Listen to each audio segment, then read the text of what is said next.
Good day mga karakitera! Ito nga pala a day in my life as a full-time working mom. At the same time, naghahanap pa din ng mga pagkakakitaan. Siyempre, nanay tayo. So, hindi tayo papayag na mabuhay sa okay na to. Gusto sa atin may extra pa din tayong pagkukuhanan, siyempre. So, ito nga pala yung aking kaakibat sa ating racket. Honestly, first love ko talaga yung art. So, ito, crafting. And ito yung isa kong favorite gamitin lagi. So, it's Deja. So, it's a DJ6 version ng ating engraving materials. So, ito ang laman ng box pag umorder kayo. Bali, matagal na to sa akin. So, ngayon, pinakita ko lang sa inyo yung pag-unbox ko. For the longest period of time na nakasave siya sa cellphone ko. So, ito yung laman niya. Yung nakita nyo kanina, yung black kanina, yun yung gamit natin for adjusting the laser beam. So, ito naman, si lens. Yan, si lens. Pangharang dun sa pag nag-engrave tayo.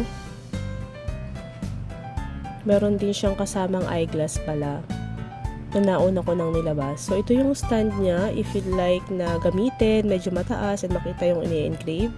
So, ito yung ginagamit ko lagi. And then, ito yung pinakang main item sa box na to.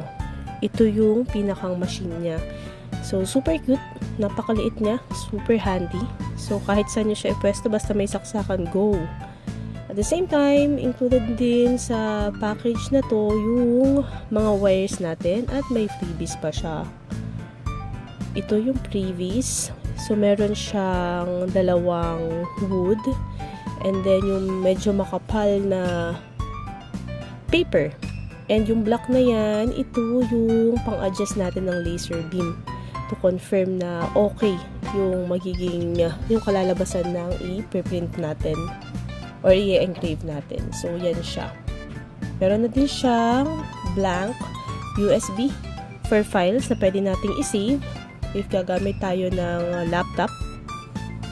Ito din yung gagamitin nating wires to connect nung device natin at laptop. And at the same time, ito yung power cord. So, masasabi ko itong purchase na to is 10/10 dahil super sulit.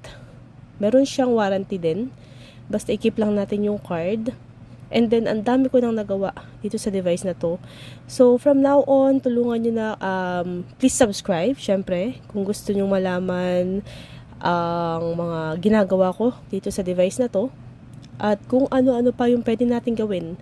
Subscribe and follow na kayo guys para maging updated kayo sa ating mga videos moving forward. Ito nga pala, pasilip kung paano natin siya ginagawa. So, stand by lang.